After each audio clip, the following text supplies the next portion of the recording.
Chiên chiên bẹ hàng kho. Cái này chiên ôn nè, cái này bẹ hàng kho nè, bẹ hàng đó thiệt.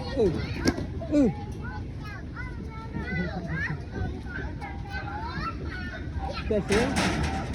Cái nào chiên từ nào vào đây nè.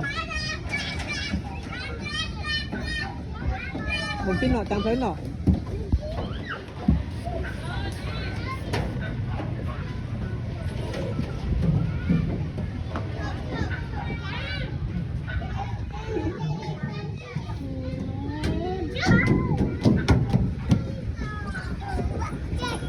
Tịch ông hay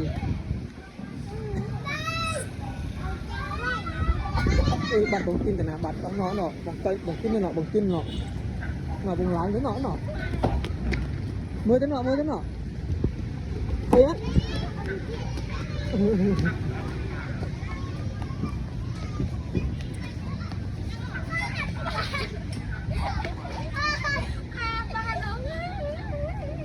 ôn láng đai hay láng hối dài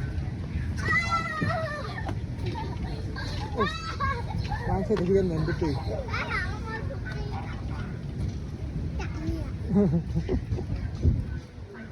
thằng la thử mà chim tấu nó chim cái tí chưa lai rồi tôi biết chim tấu làm tấu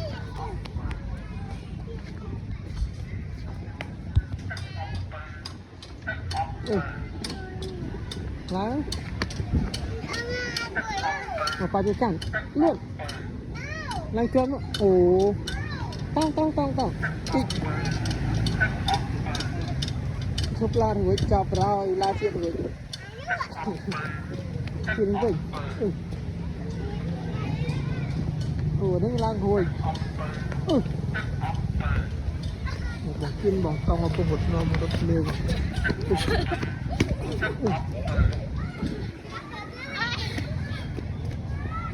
tôi đi vài anh khi mà lên đây đặt mai rồi một tờ liều cái này đây bật đèn tay vẫn tọt đá rồi tới đó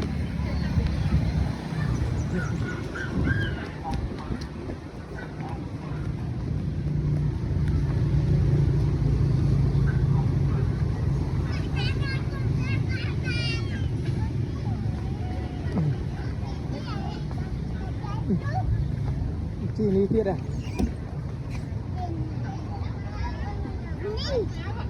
lại xuống nè đang con tới buổi sẵn này bạn đồng tin đồng tông bạn là bạn về bạn